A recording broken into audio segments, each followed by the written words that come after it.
გამარჯობა, ეს ბიზნეს პარტნიორია თქვენ საქართველოს პირველ არხს უყურებთ. მსოფლიო ბანკმა საქართველოს 2025 წლის ეკონომიკური ზრდის პროგნოზი 0.5%-იანი პუნქტით 5.5%-მდე შეამცირა. საფინანსო ინსტიტუტის გლობალურ ეკონომიკურ მიმოხილვაში ნათქვამია, რომ 2024 წელთან შედარებით ზრდა უფრო ნაკლები იქნება და მთავარი განმაპირობებელი ფაქტორი რეექსპორტის და ადგილობრივი მოხმარების მოსალოდნელი შემცირება იქნება. მსოფლიო ბანკის მონაცემებით ეკონომიკური ზრდის პროგნოზი შემცირებულია რეგიონის უმრავლეს ქვეყნებში, მათ შორის აზერბაიჯანში, სომხეთში, უკრაინასა და რუსეთში. 0.15%-იანი ზრდაა თურქეთის შემთხვევაში. აღსანიშნავია, რომ მსოფლიო ბანკისგან მკვეთრად განსხვავებული პროგნოზი აქვს საერთაშორისო სავალუტო ფონდს, რომელმაც ცოტა ხნის წინ საქართველოს ეკონომიკური ზრდის პროგნოზი 6-დან 7.2%-მდე გაზრდა. ამერიკის შეერთებულ შტატებსა და ჩინეთს შორის სავაჭრო ურთიერთობების შემსუბუქებამ და ინვესტორთა გაწყობების გაუმჯობესებამ მსოფლიოს წამყვან ბაზრებზე აქციების ფასები გაზრდა, რაც საპენსიო ფონდის საინვესტიციო პორტფელებზე დადებითად დაისახა. საპენსიო ფონდის მონაცემებით ფონდის აქტივებმა მაისის ბოლოსთვის 6 მილიარდ 900 მილიონს მიაღწია, დაგენერირებულმა ამონაგებმა კი 1 მილიარდ 700 მილიონს. გლობალური ბაზრების ზრდა ფონდის განმარტებით განსაკუთრებით პოზიტიურად დაისახა დინამიკურ პორტფელზე და ამონაგებმა ამ შემთხვევაში 2.42% შეადგინა.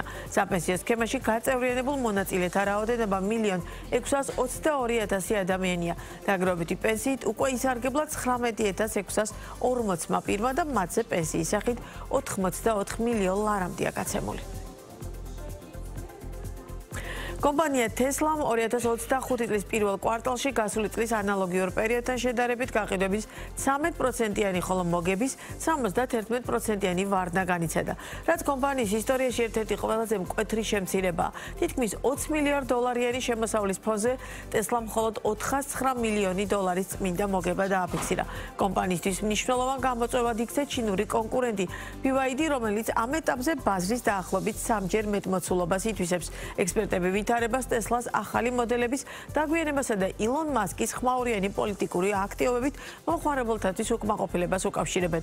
ამავდროულად პრეზიდენტ დონალდ ტრამპის და ილონ მასკის საჯარო დაპირისპირების შემდეგ კომპანიის აქციების შეფასება ერთ დღეში 15% დაეცა.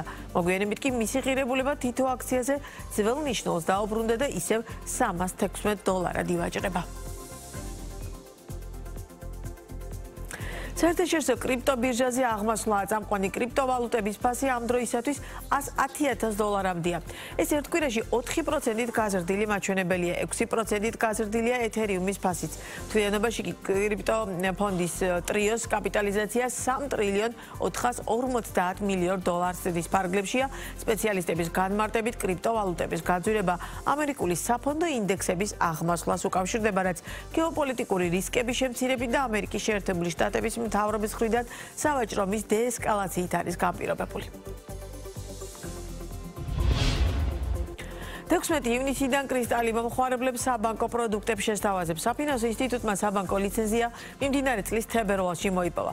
4 თვიანი ინტენსიური ტექნოლოგიური ტრანსფორმაციის შედეგად კრისტალი მიკრობანკის სახელით სრულფასოვნად დაიწყებს ოპერირებას. უფრო ვრცლად, რა სამუშაოები გაწიეს ორგანიზაციაში, რა პროდუქტებს შესთავაზებენ მომხმარებელს და რამდენად კონკურენტუნარიანი იქნება ბაზარზე, სტუმართან კრისტალის გენერალურ დირექტორთან ილია რევიასთან ერთად ვისაუბრებთ. მოგესალმებით, ძალიან დიდი მადლობა გაცემაში სტუმრობისთვის. ჩვენი წინასტუმრობისას გარკვეულწილად მიმოვიხილეთ, რატომ მიიღეთ გადაწყვეტილება, რომ მიკრობანკის სტატუსი მიგეღოთ და რატომ იყო დავუშვათ მიკრობანკი მიკროსაფინანსო ბაზრის ერთ-ერთი ლიდერი კომპანიისთვის მომხიბვლელი. თუმცა დღევანდელი გადმოსახედიდან უფრო აქტუალურია, რამდენად აი ამ თვეების განმავლობაში რამდენად შეძელით, რომ შეგექმნათ ისეთი პროდუქტები, რომელიც საბანკო სექტორისთვის გარკვეულწილად კონკურენტუნარიანი იქნება საბანკო სექტორთან მიმართებაში და მომხმარებლისთვის იქნება საინტერესო. ამიტომ ის პროდუქტები, რომელსაც 16 ივნისიდან ჩაუშვებთ, რა პროდუქცია საუბარი და რამდენად რეალურად შეძლებთ კონკურენციის გაწევას მსხვილი საფინანსო ინსტიტუტებისთვის. მოგესალმებით მაია, მივესალმებ მაყურებელს, მადლობთ მოწვევისთვის. მართალ ვზანებთ, საკმაოდ დიდი ასე რომ ვთქვათ, გზა გავიარეთ, სანამ წარმატებით დაგვირგვინდებოდა ახალი ტიპის ლიცენზიის მიღებით მიკრობანკის ამისათვის ორგანიზაციამ. დიდი შრომა ჩადო, როგორც პროცესების ცვლილებაში, ასევე რისკების მართვმიდგომაში, ტექნოლოგიებში დაახლოებით 95 სხვადასხვა ზომის და სირთულის პროექტი შევასრულეთ ამ პერიოდის განმავლობაში. ამ ეტაპზე ვიტყვი, რომ ჩვენ ფაქტიურად ლიცენზია მივიღეთ თებერვლის შუაში და მაგის მერე გვაქვს გარდამავალი პერიოდი, რომელიც სრულდება სულ რაღაც რამოდენიმე დღეში, ანუ 16 ივნისიდან უკვე გავუშვებთ საბანკო პროდუქტებს.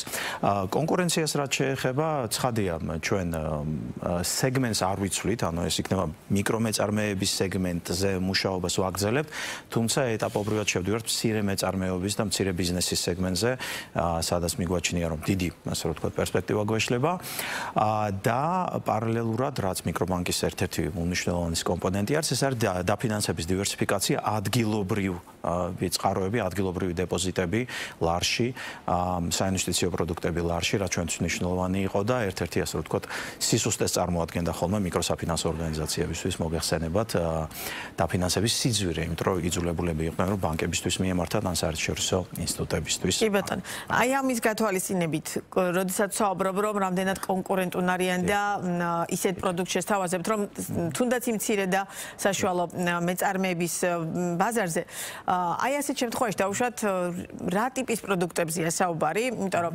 ადამიანებს, როდესაც ამა თუ იმ ბანკის ან მიკროსაფინანსო ან მიკრობანკის ხელმძღვანელი არის ამ ეთერში, ყველაზე მეტად რაც აინტერესებს მოისმინოს, თქვენ თვითონაც ახსენეთ, რომ თვითონ პროდუქტი რამდენად ძვირია, რამდენად ხელმისაწვდომია. ამიტომ საინტერესოა რა ტიპის პროდუქტია ამ შემთხვევაში საუბარი, რომელსაც 16 ივნისიდან ჩაუშვებთ და მისი სიძვირე, მისი რამდენად ძვირია, რამდენად ისეთი პროდუქტია, რომ მომხმარებელი მიიზიდოს, აი ეს მთლიანობაში ამაზეც რომ მივაწოდოთ მაყურებელს ინფორმაცია. მოდით დავიწყებ ჯერ აი საინვესტიციო ნაწილით, ხო? რაც ასევე ძალიან მიმზიდველი პროდუქტი არის, ჩვენ უკვე გაშვებული გვაქვს საინვესტიციო პროდუქტი მონეტა, მოგეხსენებათ, რომელიც დაახლოებით ახალი წლიდან დაიწყო, ეს თამასუქის ტიპის პროდუქტი არის, თუმცა ასე რომ ვთქვათ, უფრო მაღალ სარგებელს იძლევა შედარებით სტანდარტულ ბანკებთან და განსაკუთრებით სავალუტო ტიპის თუ არის, ეს 2.9%-ით მეტი სარგებლის მიღება შეიძლება. რაც შეეხება უკვე აი ვალდებულების ტიპის პროდუქტებს, როგორც არის სესხი, ეს ცალსახად ეტაპობრივად ამის ფასებიც მოიკლებს, როგორც კი ჩვენი დაფინანსებაც გაიაფთება და ამასთან ერთად ჩვენ კაიხანი უკვე დანერგილი გვაქვს ლიზინგის პროდუქტი, სადაც გვეძლევა მეტი შესაძლებლობა, რომ აქამდე თუ ვიყავით შეზღუდულები 100.000 ლარამდე დაფინანსებით ლიზინგში, რაც ფაქტიურად არ გვაძლევდა საშუალებას ამ ბაზარზე მნიშვნელოვნად წარმოჩენილიყავით, ეხლა მიკრობანკთან ერთად უკვე გვეძლევა 1 მილიონ ლარამდე დაფინანსების საშუალება, რაც აი მცირე ბიზნესისთვის ბევრად უფრო საინტერესო არის. მსგავსი ტიპის პროდუქტებით ვაპირებთ კონკურენციას, ამასთან ერთად ყოველთვის კრისტალის გამორჩეულობა იყო იმაში, რომ ჩვენ გვესმოდა ჩვენი მომხმარებლის საჭიროებები უკეთესად, სწორად ვაფასებდით მათ რისკებს და აი ეს არის ჩვენი კონკურენტული უპირატესობა, რომელსაც კიდევ უფრო ვაძლიერებთ.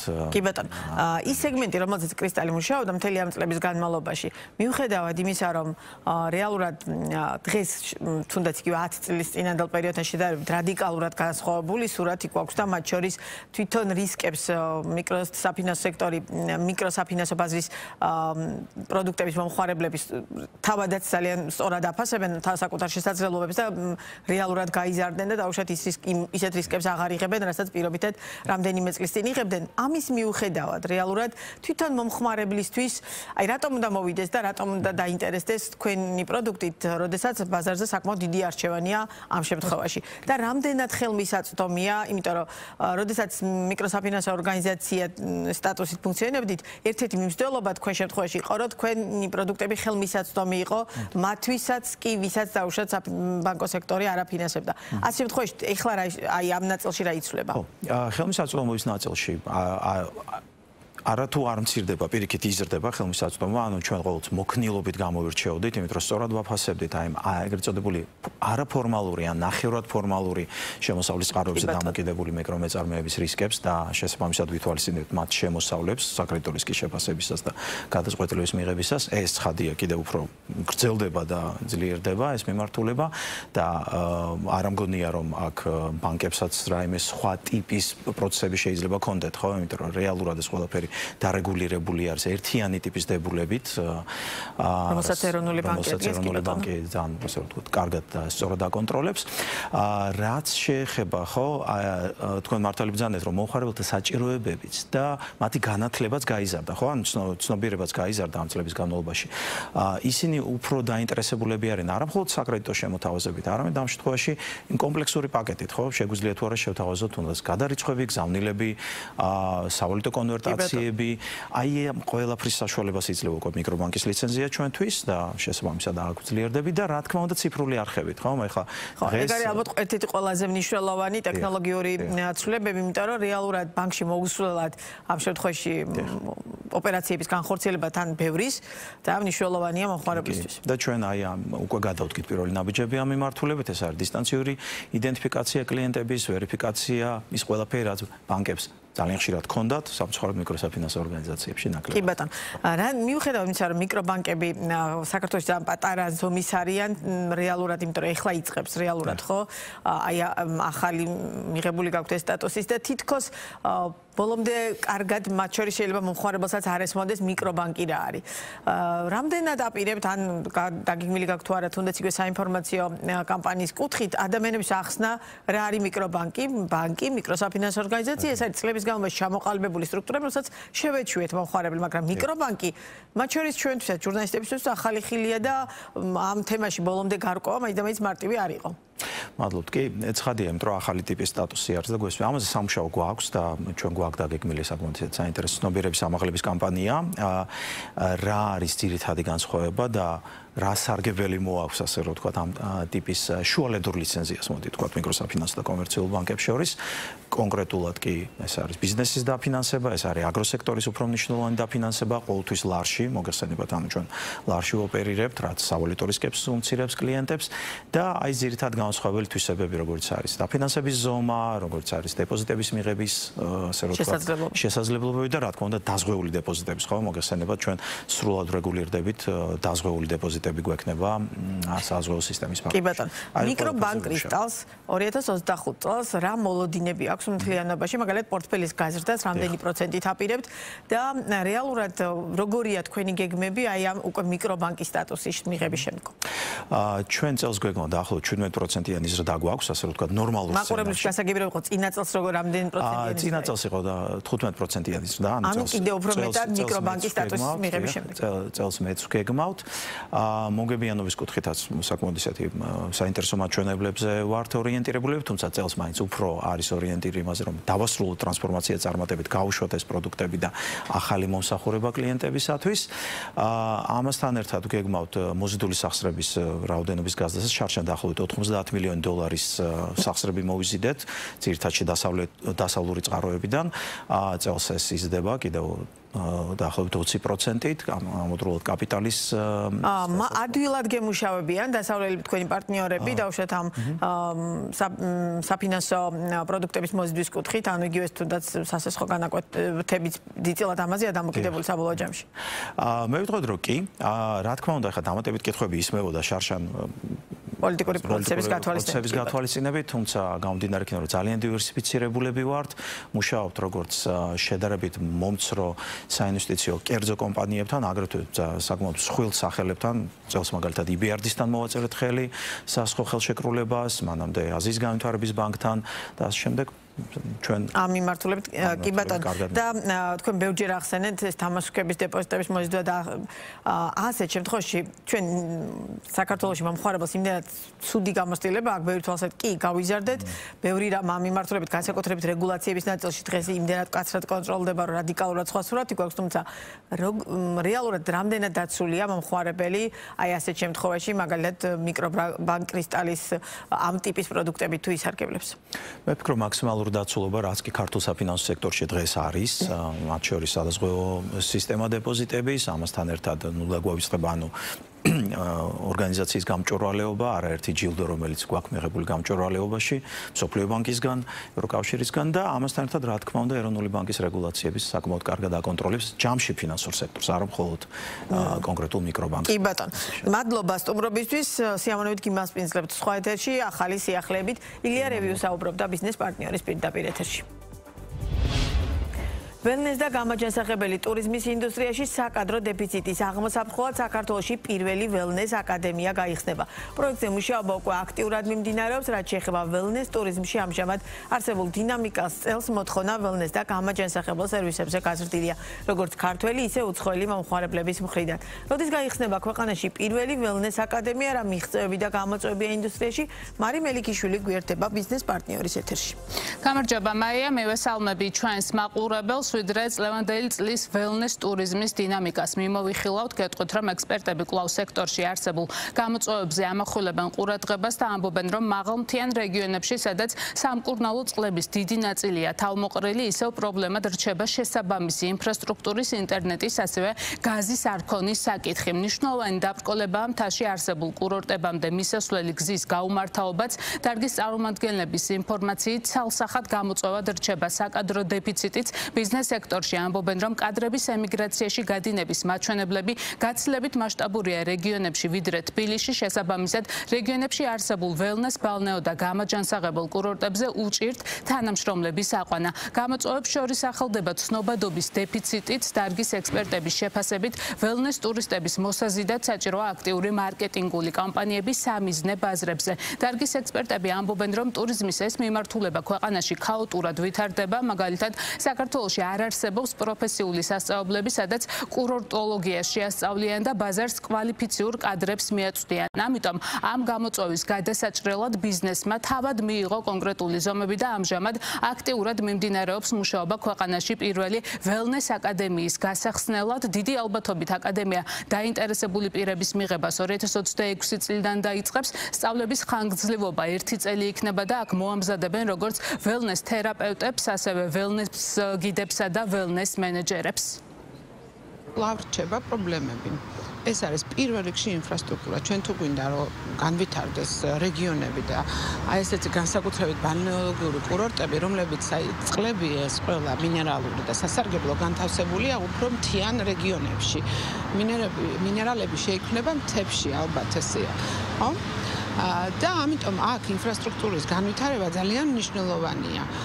გზა, ინტერნეტი, გაზიფიკაცია და ირგვლივ გარემოს გაუმჯობესება, იგივე მუნიციპალიტეტის შენობების, იგივე მოსახლეობის, ღობეების და ასე შემდეგ, რომ როდესაც ჩამოდის ტურისტი, სულ ერთია ის ქართველია თუ ცხოველი, გარემო იყოს შესაბამისი უკვე 21 საუკუნის, ხო? შემდეგი პრობლემა ეს, რა თქმა უნდა, არის კადრები, რომელიც აი ძალიან გართულდა ბოლო 3 წლის განმავლობაში, იმიტომ რომ გადინება რეგიონებიდანაც ძალიან დიდია, ვიტყოდი თბილისზე მეტად დიდია რეგიონებიდან სამუშაოდ წასვლა. ბიული პარტნიორთან ერთად ჯერჯერობით არ დავასახელებ, ხო, აპირებს უკვე აი ახლა საბუთებს ვაგზავნით ველნეს აკადემიის ჩამოყალიბებას. ველნეს აკადემიის ჩამოყალიბებას, სადაც ჩვენს ბაზაზე იქნება სტაჟირება სრულად.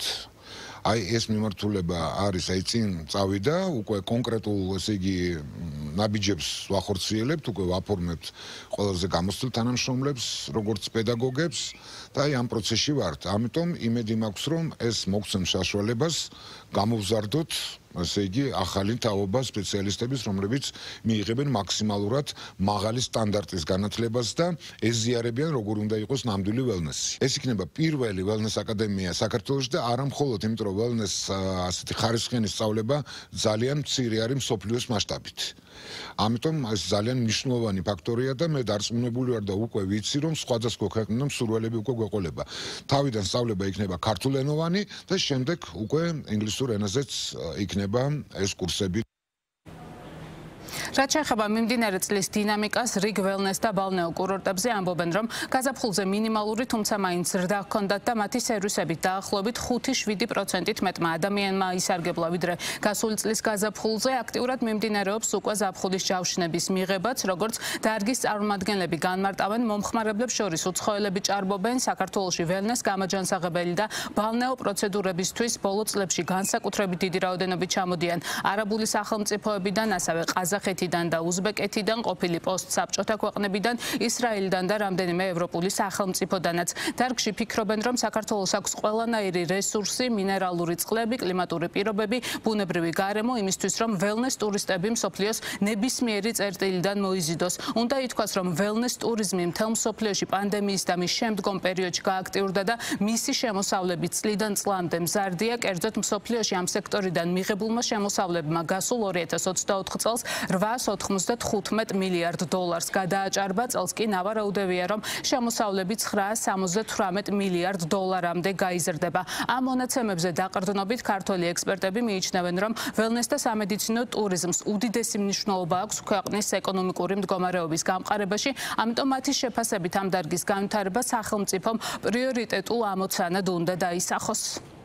ძალიან დიდი სამუშაო აქვს ტურიზმის დეპარტამენტს, რომ საქართველოს სოფლიო ბაზარზე წარმოაჩინოს აი ამ კუთხით, რომ ჩვენთან არა მარტო კარგი ღვინო, არა მარტო კარგი კულინარია გვაქვს, არამედ ძალიან გამორჩეული წყლები გვაქვს სამკურნალო, რომელიც დღეს უფრო მნიშვნელოვანი და აქტიურია მსოფლიოში. მეტად და მეტად ხდება მოთხოვნა მკურნალობაში ჩართული ბუნებრივი მეთოდები, იგივე ფიტოთერაპია ძალიან ბევრ ევროპულ ქვეყანაში გამოიყენება ისეთი დაავადებების პარალელურ რეჟიმში მხარდასაჭერო ფუნქციად, როგორიც არის ლეიკემია, როგორიც არის სიმსივნური დაავადებები, იმიტომ რომ ფიტოთერაპიაში შეუძლია რომ აი ქიმიოთერაპიის დროს ძალიან კარგი მხარდაჭერა გააკეთოს ღვიძლზე და არ დაუზიანდეს სხვა ორგანოები. ამისი გამოცდილება ჩვენც გვაქვს და ძალიან კარგი შედეგები ამ მიმართულებით. განაწილებული არის ვიზიტორების, ესე იგი, რაოდენობა, რო ავიღოთ გეოგრაფია. ასევე ტრადიციულად, ესე იგი, არაბული ქვეყნები, სპარსული ყურის რჩებიან ლიდერები ამ მიმართულებით. არიან, ასე ვთქვათ, საბჭოთა კავშირის ყოფილი ქვეყნების, ანუ ჩვენი, ასე ვთქვათ, ყოფილი რესპუბლიკებიდან, ხო, არიან საკმაოდ ბევრი სტუმრები, ესტონეთიდან დაწყებული, ხო, უკრაინიდან დამთავრებული, ხო? ასევე რუსეთის წარმომადგენლები არიან, ბელორუსიდან სირია არის შედარებით, უზბეკეთი არის ასევე და ყაზახეთი. აი ძირითადად, ესე იგი, და გარესტუმრებიდან ამ გაზაფხულზე ამერიკელები ჭარბობენ. ამერიკელები იყვნენ ხო რამდენიმე პროგრამულ სტუმრებზე, ესე იგი, საუბრობ ველნესის მიმართულებით და ასევე ევროპის სხვადასხვა ქვეყნებიდანაც მოდიან. ძირითადად ეს არის გერმანია, დიდი ბრიტანეთის ქვეყნები. Აქ გეტყვით იმასაც, რომ მიმდინარე წლის დასაწყისში მთავრობამ კურორტების შესახებ დადგენილება მიიღო დოკუმენტი საკურორტო საქმიანობის სფეროში არსებულ სამართლებრივ ურთიერთობებს არეგულირებს და ადგენს კურორტებისა და საკურორტო ადგილების შესახებ ნუსხას. დოკუმენტის მიხედვით ამჟამად ქვეყანაში 56 ბალნეოლოგიური კურორტია. ძალიან დიდი მადლობა მარი მელიქიშვილი საუბრობდა ბიზნეს პარტნიორის პირდაპირ ეთერში. ახალი ეკოლოგიური სტანდარტები და ტექნოლოგიური ინოვაციები გადაზიდვისა და თევზჭერის კომპანიებისთვის მსოფლიოს 55 ქვეყანამ უკვე მოაწერა ხელი ახალ თავისუფალი წყლების დაცულ ზონებად გამოცხადების შეთანხმებას, რომელიც მსოფლიოში ახალ რეგულაციებს აწესებს, როგორიცაა ზღვის ეკოსისტემების დაცვა, თევზჭერისა და ღრმა ზღვის პროექტების გარემოზე ზემოქმედების შეფასება, ხმაური შემცირება საზღვაო გადაზიდვებში და გენეტიკური რესურსების სამართლიანი განაწილება. შედეგად ბიოტექნოლოგიურ და ფარმაცევტულ კომპანიებსაც მეტი გამჭვირვალობა და სამართლიანი წილი დაეკისრებათ რესურსების გამოყენებაში. აღნიშნული შეთანხმება ძალაში 2026 წლის 1 იანვრიდან შევა. კლიმატის ცვლილებების ზეგავლენის შემცირება, ბიომრავალფეროვნების დაცვა, პლასტიკით გარემოს დაბინძურების პრევენციის და საზღვაო გარემოსა და რესურსების დაცვის ერთიანი მიდგომების საკითხები. ეს ის თემებია, რომლებზეც 100-ზე მეტი სახელმწიფოს ლიდერმა საფრანგეთში გამართულ კონფერენციაზე ისაუბრა. მათ შორის იყო გარემოს დაცვისა და სოფლის მეურნეობის მინისტრი დავით სონღულაშვილი, რომელმაც საქართველოს მდგრადი განვითარების დღის წესრიგსა და იმ ნაბიჯებზე ისაუბრა, რომელიც ქვეყანამ შავი ზღვის და მისი ეკოსისტემის დასაცავად გადადგა. კონფერენცია მდგრადი განვითარების მიზნებისთვის ოკეანეების, ზღვებისა და საზღვაო რესურსების დაცვა და მდგრადი გამოყენება ნიცაში გაიმართა, რომელიც გაეროს გენერალურმა მდივანმა ანტონიო გუტიერეშმა გახსნა. საფრანგეთში ტარდება გაეროს მაღალი დონის კონფერენცია, სადაც მონაწილეობს 100-ზე მეტი მაღალი თანამდებობის პირი და გარემოს დაცვის მინისტრები. ზუსტად ასეთი შემადგენლობა კიდევ ერთხელ ხას უსვავს და ადასტურებს საკითხის მნიშვნელობას, სადაც განხილული არის კლიმატის ცვლილების შედეგად გარემოზე ზემოქმედების ნაწილი და როგორ შეიძლება იყოს ერთიანი მიდგომა ამ საკითხთან ბრძოლასთან დაკავშირებით. რა თქმა უნდა, ჩვენს გამოსვლაში აღნიშნეთ საქართველოს როლი კლიენ ეკოსისტემაში, ის პროგრესი და მიღწევები, რომელიც საქართველოს გააჩნია გარემოს დაცვის სტანდარტებთან დაკავშირებით და კიდევ ერთხელ ხაზი გავუსვით ჩვენ საერთაშორისო ვალდებულებებს, რომელიც აღებული გვაქვს მსოფლიოს წინაშე გარემოს დაცვის საკითხებთან მიმართებით. გარემოს დაცვა და ბიზნესის სოციალური პასუხისმგებლობა. საქართველოს ტყეზე ზრუნვის და მოვლის მიზნით უკვე მე-3 წელია, რაც პროექტი ტყის მეგობარი ხორციელდება. მოხალისეობრივმა პლატფორმამ გააერთიანა მთელი საზოგადოება. ჩართულია კერძო სექტორის პროექტის ფარგლებში წელს უკვე მცხეთაში დაიწყო ახალი რეკრეაციული სივრცის შექმნა. მეტ დეტალს თაკო პაატაშვილი გვეტყვის.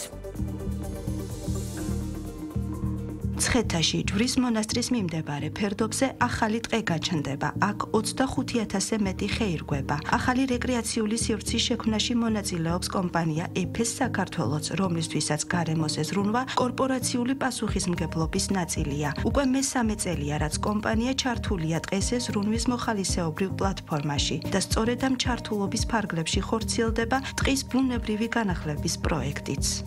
EPES საქართველოსთვის გარემოს დაცვა ერთ-ერთი პრიორიტეტია, რომელიც თანხვედრაშია გაეროს მდგრადი განვითარების მიზნებთან. ჩვენ პირველი კომპანია ვართ, რომელიც ჩავერთეთ ეროვნული სატყეო სააგენტოს პროგრამაში, რომელიც არის მოხალისეობრივი პლატფორმა ტყის მეგობარი. მოხალისეობრივი პლატფორმა ტყის მეგობარი ეროვნული სატყეო სააგენტოს ინიციატივით ჩვენი პარტნიორების ხარდაჭერით 2023 წელს დაფუძნდა, მას შემდეგ ბევრი მოხალისე, ბევრი პარტნიორი შევიძინეთ და ყველაზე მნიშვნელოვანი რაც გახლავთ მომზადდა უნიკალური ტყის გაშენების პროექტი ჯვრის მონასტრის მიმდებარე ფერდზე და გვიხარია რომ დღეს პირველი ტყის მეგობრის ტყის ნაკვეთი გაჩნდა ამ ტერიტორიებზე და იმედი გვაქვს რომ მომავალში ეს სამუშაოები კიდევ უფრო ფართო ხასიათს მიიღებს. ტყის მეგობარმა კომპანიამ 2023 წელს თიანეთში სიონის ტბასთან უკვე 12 ჰექტარი ტყის აღდგენა დააფინანსა, სადაც 36,000 ხე გაიხარებს. სწორედ მაშინ დაიწყო ტყის ბუნებრივი განახლების ხელშემწყობი ღონისძიებებიც. გარდა იმისა, რომ ჩვენ სრულად ვაფინანსებთ აი ამ კონკრეტულ პროექტებს ჩვენი ბრენდის საშუალებით, ასევე ითვალისწინებს შემდეგ უკვე მოულას, ასევე ჩვენი ბრენდის EPES Specialist კომუნიკაცია სრულად დაფუძნებულია გარემოს დაცვით კამპანიაზე და ლუდის შეფუთვაზე დატანილია QR კოდი, რომლის სკანირებითაც მომხმარებელი ხვდება ტყის მეგობრის პლატფორმაზე და უკვე იქ გაეცნობა ინფორმაცია საქართველოს ტყეების შესახებ და ასევე შეუძლია სურვილის შემთხვევაში გააკეთოს დონაცია და გახდეს ტყის მეგობარი. ტყის მეგობარი საქართველოს ტყეზე ზრუნვის, მოვლისა და აღდგენისთვის საზოგადოების გაერთიანების მიზნით შეიქმნა. პროექტი ხორციელდება გაეროს განვითარების პროგრამის ბიომრავალფეროვნების საფინანსო ინიციატივის მხარდაჭერით. კომუნიკაციების ბაზრის კომპლექსური კვლევის მეორე ეტაპი დასრულდა და სამუშაო შეხვედრა ევროკავშირის ექსპერტებთან და სატელეკომუნიკაციო ოპერატორებთან კომუნიკაციების კომისიამ უკვე გამართა. მარეგულირებელმა ექსპერტებთან ერთად ინფრასტრუქტურასთან დაშვების ბაზრისა და კორპორატიული ფიქსირებული ინტერნეტ მომსახურებების სიღრმისეული ანალიზი ჩაატარა. მიღებული ინფორმაციის საფუძველზე კომისია შეაფასებს, არსებობს თუ არა მნიშვნელოვანი საბაზრო ძალაუფლების მქონე პირი და საჭიროების შემთხვევაში განსაზღვრავს მარეგულირებელ ჩარჩოს. რა მიზანი ჰქონდა კვლევას, რა გამოიკვეთა და როგორ შეიძლება შეიცვალოს ბაზარი მომხმარებლების სასარგებლოდ, სტუმართან კომკომის წევრთან ეკატერინე იმედაძესთან ერთად ვისაუბრებთ. მოგესალმებით, ძალიან დიდი მადლობა გადაცემა სტუმრობისთვის. ჩვენი წინასწომრობ აი ამ კვლევის პირველ ეტაპს ეხებოდა და მნიშვნელოვანია რომ ის პროცესები რომელიც დაიწყეთ მარეგულირებელმა არა მხოლოდ კონკრეტული საბაზრო ძალაუფლების მქონე კომპანიის გამოვლენასთან მიმართებაში, არამედ თვითონ მომხმარებლისთვის აი ამ კონკურენტული გარემო შექმნის კუთხით ჩვენ წინ რამდენიმე დღის წინ გადაცემაში სტუმრად ყავდა მცირე და საშუალო ოპერატორების ასოციაციის ხელმძღვანელი და უკვე რეალურად მართალია ძიმედ, მაგრამ რეალური პროგრესია იმ კუთხით რომ მინიმუმ ლაპარაკებები შედარებით გამარტივებულია და გაადვილებულია და რაღაც გარკვეულწილად მოლოდინები ჩდება, რომ შეიძლება ბაზარში შეიქმნას ახალი კონკურენტული პროდუქტები. ამიტომ საინტერესოა, მე ეს კვლევა რა ძირითად ასპექტებს უკავშირდებოდა, რატომ დაგჭირდათ დამატებით ამ კვლევის ჩატარება და ეხლა რა ხდება და რა მიმართულებით აპირებთ კომუნიკაციების კომისია სამუშაოს გაწევას. მადლობა მაია, მოგესალმებით, მივესალმები მაყურებელს, მოხარული ვარ რომ ამ სტუდიიდანაც გვეძლევა საშუალება ვისაუბროთ ჩვენ სიახლეებზე და კი ნამდვილად მნიშვნელოვანი ეტაპი გვაქვს, როგორც თქვენ ბრძანეთ კომპლექსური კვლევის პირველი ეტაპის შემდეგ ჩვენ დავიწყეთ საკმაოდ მასშტაბური მეორე ეტაპი, რომელიც განპირობებული იყო რამდენიმე წინაპირობით. პირველი ის რომ მნიშვნელოვანია რომ მას შემდეგ რაც მოხდა პირველი კვლევის ფარგლებში ფიქსირებულ და მობილურ ბაზრებზე დაშვების ბაზრის შესწავლა, მნიშვნელოვანი საბაზრო ძალაუფლების ოპერატორის გამოვლენა, ძალიან მნიშვნელოვანია რომ დავაკვირდეთ პროცესს, რამდენად ხდება იმპლემენტაცია და რამდენად ძალაში შესვლის შემდეგ რაიმე წინააღმდეგობები ხომ არ არსებობს იმისთვის, რომ ნამდვილად მოხდეს თქვათ ვირტუალური როგორც ფიქსირებული ასევე მობილური ოპერატორების გაჩენა და მეორე უმნიშვნელოვანესი ფაქტორი იყო რომ მთლიანი ეკოსისტემა ასე რომ დამატებითი ბაზრებით შეგვესწავლა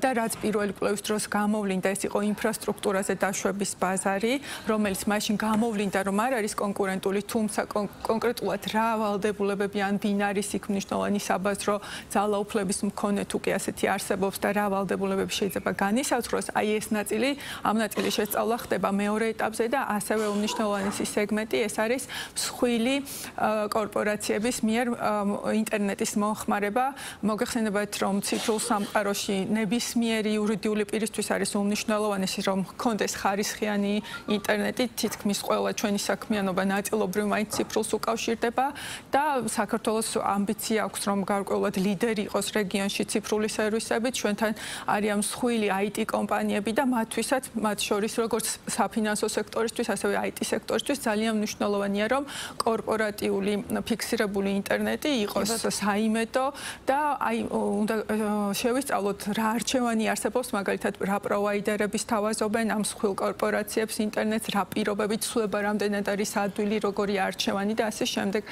ამ საკითხებს რა დრო დაჭირდება ამ პროცესს და მე უკვე გადაწყვეტილების მიღებას და აუცილებლად მინდა რომ ვისაუბროთ იმ ევროპელ ექსპერტებზე რომლებიც წინა პროცესის მსგავსად ამ შემთხვევაში ძალიან ჩართულები და გარკვეულწილად ერთგვარ კონსულტაციას გაგიწევენ ამ შემთხვევაში კომუნიკაციების კომისიას.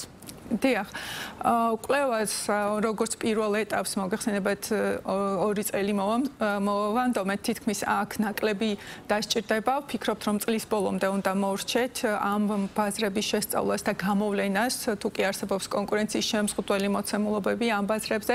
კიდევ ერთი ბაზარი გვაქვს მოსაკლევი, მესამეც არის, რომელიც ჯერ ასე ვთქვათ გადავწყვიტეთ რომ პრიორიტეტში ეს ორი სეგმენტი ავიღოთ, თუმცა ასევე საქართველოს რეგიონალური და გეოგრაფიული მდებარეობა და მნიშვნელოვანია ჩვენ ტრანზიტორი ქვეყანა ვართ მათ შორის ინტერნეტისთვის და საერთაშორისო შეერთებების ბაზრის შესწავლას ვაპირებთ.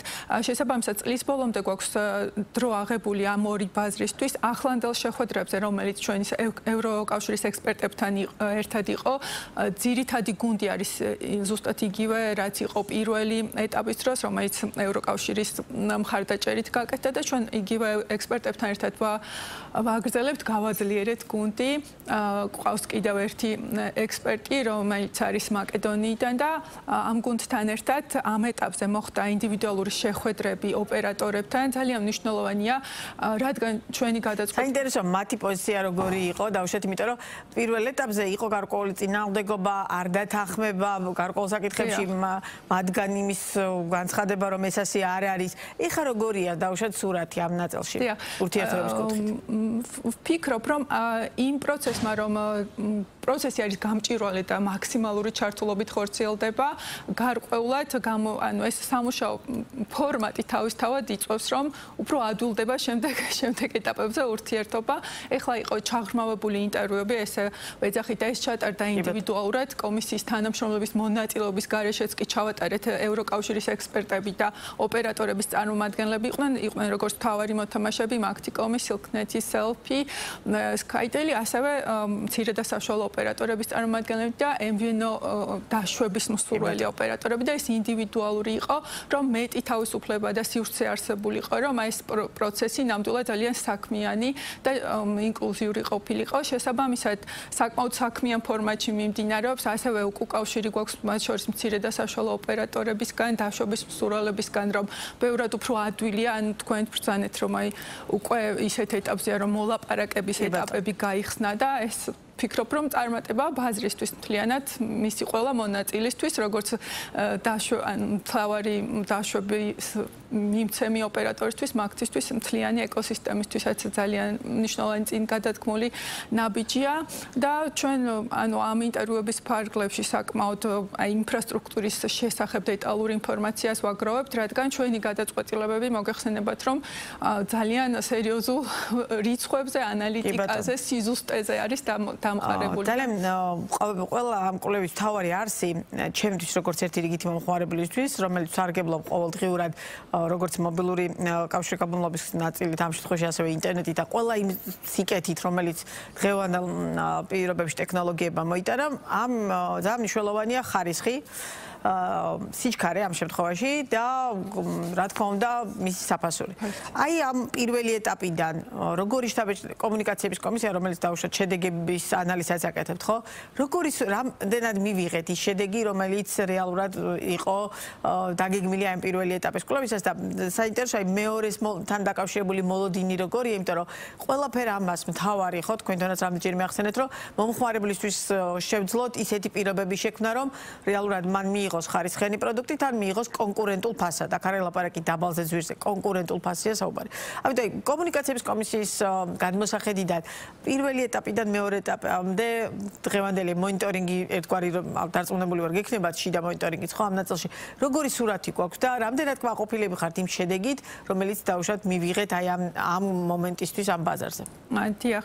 რაც შეეხება შედეგებს, როგორც მოგეხსენებათ პირველი ეტაპის კომპლექსური კვლევის პირველი ეტაპის შედეგებიდან ჯერჯერობით რაც გვაქვს ეს არის რომ დაშვების შესახებ მიმდინარეობს მოლაპარაკებები და კარგი რაც არის რომ ჩვენ ასევე ფასის კომპონენტიც ჩავერთეთ, ანუ შეფასება ქვია მოდელს მარჟის შეკუმშვის ტესტი, ანუ რამდენად სამართლიანია ის ფასები, რომლითაც დაშვების მიმცემი ოპერატორი, ამ შემთხვევაში მაგთი მოიწვევს თქვათ სხვა მომავალში კონკურენტ ოპერატორებს მის ქსელზე დასაშვებად.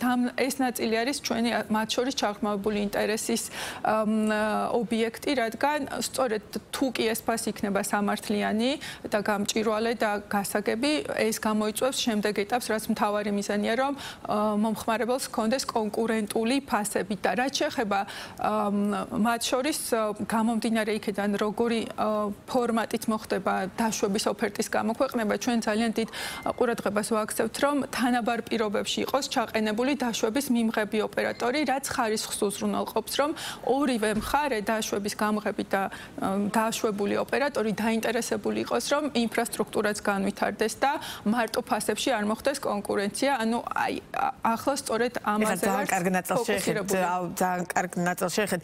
რეალურად რამდენად არის მცირე და საშუალო ბიზნესი მზად იმისთვის, ესეც გექნება შესწავლის სწორედ ამის გათვალისწინებით ვკითხულობ, რომ სწორედ ის ინფრასტრუქტურა, რომლის საჭიროებაც რეალურად არის და არა მხოლოდ იმაზე, რომ ფასში იყოს განსხვავება, ხო ფასი ხარისხობრივადაც მნიშვნელოვანია. ამიტომ ძალიან საინტერესოა, როდესაც თან მსხვილი ძალაუფლების მქონე კომპანიაზეა, რომელსაც აბსოლუტურად ყველანაირი რესურსი აქვს და თან უნდა დაუშვა სხვა კიდე. ეს ერთი ნაწილია, რომელიც გარკვეულწილად თითქოს შესაძლოა კონკურენციის თვალსაზრისით და სწორი მიდგომების კუთხით არ იყოს რაღაც კითხვის ნიშნებს არ მოიცავს, თუმცა ალბათ გარკვეულწილად მაგთისთვის არის პრობლემური ის, რომ მან შექმნა ის მთელი ბაზა, ყველაფერი და ახლა უნდა გაუნაწილოს ის სხვას. გასაგებია, რომ ეს არის თანდამეტრავე დავუშვათ ამ მიმართულებით ასე იმართება ეს პროცესები, მაგრამ ეს მცირე და საშუალო ბიზნესი და ამ ტიპის კომპანია რამდენად მზად არიან, რომ თუნდაც დაშვების შემთხვევაში ხარისხიანი პროდუქტი შესთავაზონ, იმიტომ რომ რეალურად და მხოლოდ დაშვება ამ შემთხვევაში არ იქნება საკმარისი ამ ნაწილში, ხო? ეს სეგმენტით ალბათ შესწავლილი გექნება. კი, და სხვათა შორის აი იმ შეხვედრებში, ინდივიდუალურ შეხვედრებში გახსნილ ნაწილში, სადაც კომისიაც ესწრებოდა, მცირე და საშუალო ოპერატორები ყველაზე მეტ აქცენტს აკეთებდნენ, რომ მათი, ასე ვთქვათ, ნიშა იქნება ხარისხი და ხარისხში შეეცდებიან. ხარისხი, რა თქმა უნდა, ერთი ნაწილია, რომ ინფრასტრუქტურაზე ხარისხიანი დაშვება ექნებათ, მაგრამ მომსახურების ნაწილშიც ჰქონდეთ მაღალი ხარისხი და სწორედ კონკურენცია ამ ხარეს გადაიტანონ და არა ვინ უფრო მეტ ინფრასტრუქტურას ფლობს ამ ნაწილში და ზოგადად მსოფლიოშიც ტელეკომი მოგეხსენებათ არის ძალიან სწრაფად განვითარებადი დარგია და შეუძლებელია დღეს რა ინფრასტრუქტურაც გაქვს, ეს არ იქნება საკმარისი ერთ წელიწადში და ორ წელიწადში, რომ შენ შეინარჩუნო ხარისხიანი ქვეყანამ შეინარჩუნოს ადგილი, ვთქვათ, ციფრულ ბაზარზე. ამიტომ მნიშვნელოვანია, ვერ გავჩერდებით, რომ აი დღეს ერთ ოპერატორს თუ აქვს ძალიან კარგი ინფრასტრუქტურა, ეს არ არის საკმარისი, ვთქვათ, 5 წლიან პერსპექტივაში, რომ ჩვენ ქვეყანაში გქონდეს ციფრული ეკონომიკა ხარისხიანი.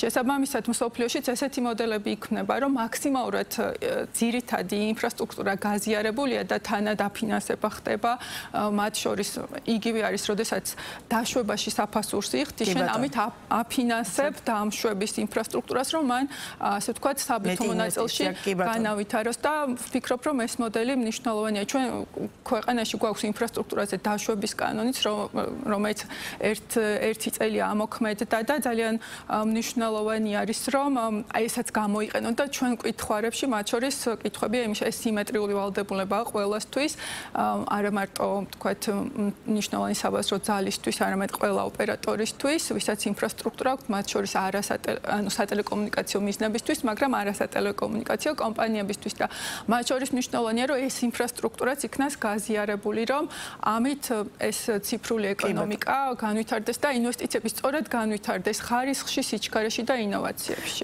და თქვენ ახსენეთ, რომ მესამე ეტაპი იქნება, რომ იმის გათვალისწინებით საქართველოს არის ერთგვარი ტრანზიტი ამ ნაწილშიც და ძალიან ბევრი მიმართულებით და საინტერესოა რეალურად ამ კუთხით როგორი მოლოდინები გვაქვს, იმიტომ რომ მიუხედავად იმისა, რომ შესაძლოა ბოლომდე კმაყოფილები არ ვიყოთ არც სიჩქარით და დაუშვათ განსაკუთრებით ფასებით, თუმცა რეალურად საქართველოში ამ მიმართულებით განსაკუთრებით დედაქალაქის მასშტაბით როგორც მობილური ინტერნეტით, ასევე მოხმარების ნაწილი და სარგებლობა საკმაოდ გამარტივებულია ხო რეალურად ამ მოცემულობაში ასე ვართ.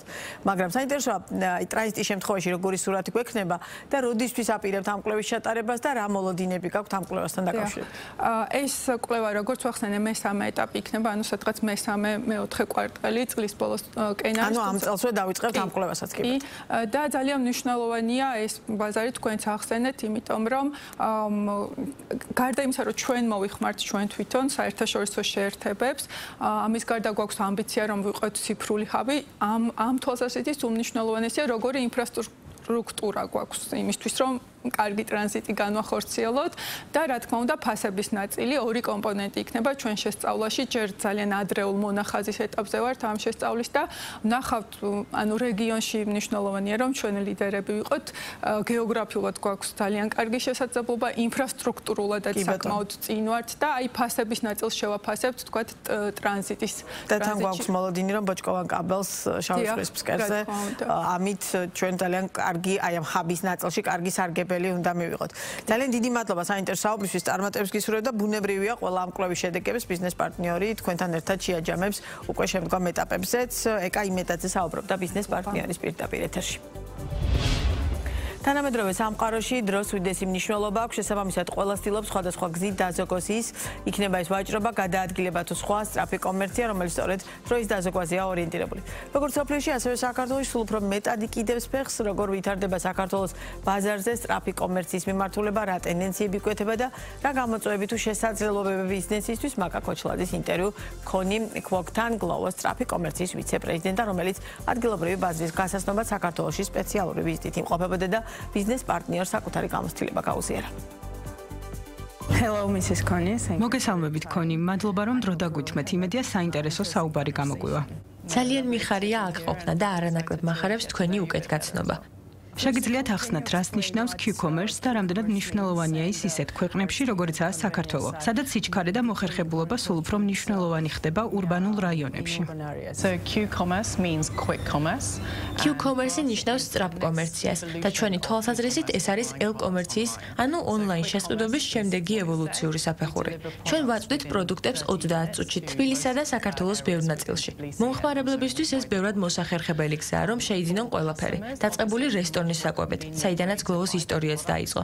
ასევე ყველა საჭირო პროდუქცია, ეს იქნება ცხოველების საკვები, სამედიცინო ნივთები თუ სხვა.